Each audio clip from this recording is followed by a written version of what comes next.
Okay, how are we doing today, YouTube? It's just going to be a slight overview of my new John Deere skid steer I received yesterday. John Deere, you order them, they build it to order. They don't just leave them sitting around. So this one, I think, was paid for in sometime late November, early December, and here we are mid-February, and it got delivered last night on a flatbed. This is my John Deere 320G 2019.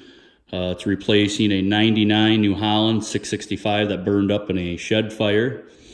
This is going to be ISO and H pattern. My other one was hand and foot controls, so it's a bit of a learning curve getting used to. This comes with the 72-inch bucket, about 30 inches deep, about 2 feet tall in the back, so it's quite a bit bigger than my other bucket that I had for my machine. 12-inch tires. This has the full weight kit, all 6 weights. It does have a pre-cleaner on the back, pre-cleaner, air cleaner. This one, all the auxiliary hydraulics are tucked away in the boom, so you don't have to worry about snagging them on anything. It's got the extra electrical connector there for cold planer, or like a snow plow with like a V plow with extra buttons you need on it. It's got the horn there in the corner. It's got the upgraded LED lights. Work great at night. Since it got delivered last night, I used them and tinkered around with it, and it worked great. This one does come with a full cab kit. Also, it does have the automatic connector, quick connect, electric one. So you don't have to worry about getting out of the cab unless you got auxiliary hydraulics or whatever you have, and then you would. It's got the antenna up there. It's got a radio.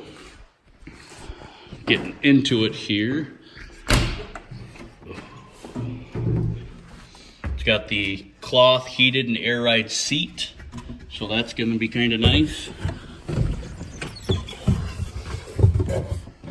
Inside here, it does have a foot throttle on the right side here. It's got pretty much all like automotive vents for the heat and air conditioner. It also has the backup camera. Currently it's got 2.9 hours on it. Mirror and everything. Like I say, backup camera, little pouch for whatever you need, your phone. There's a charger up underneath here. 12-volt charger. It's got the lap bar.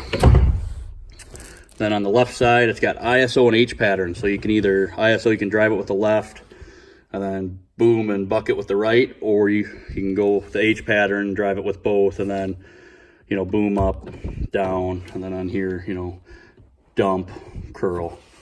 So, but I'm going to try to keep it in the ISO, get used to that from the hand and foot controls that I was used to.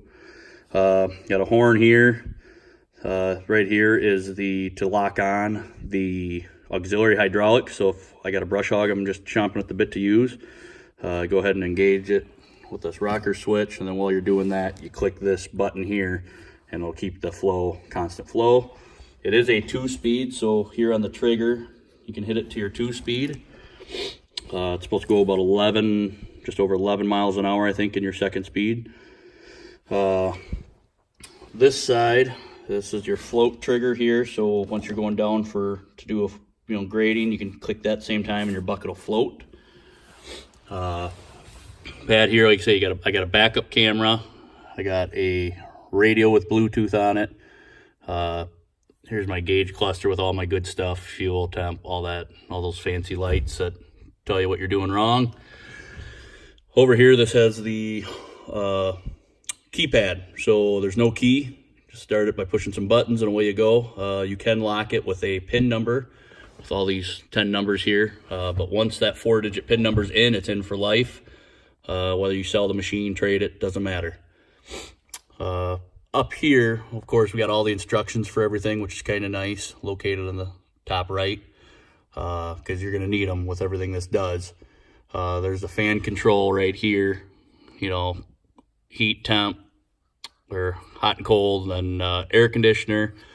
This other one here, this is the reverse fan. I just got it set on auto, so I don't have to deal with it.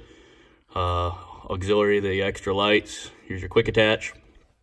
And then this is your 4th auxiliary, I was told.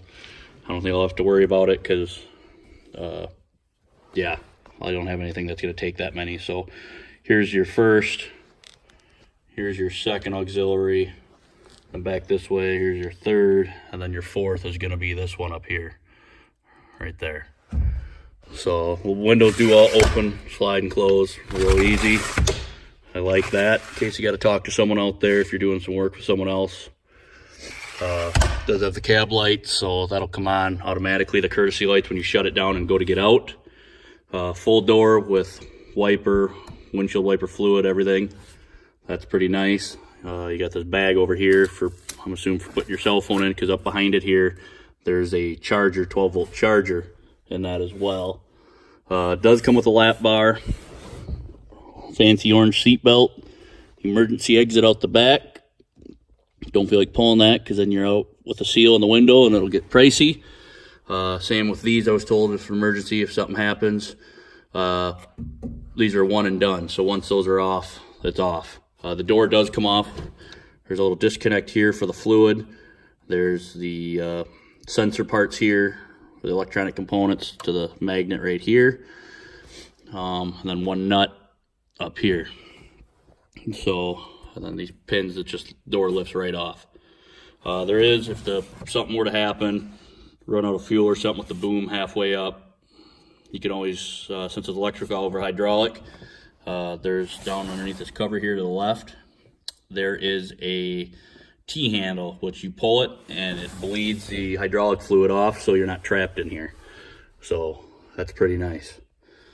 But overall, like I say, not quite 3 hours on it, and I haven't seen anything on these yet, so I figured I'd throw a quick video up. Still pretty new to me. It's definitely an upgrade from what I had.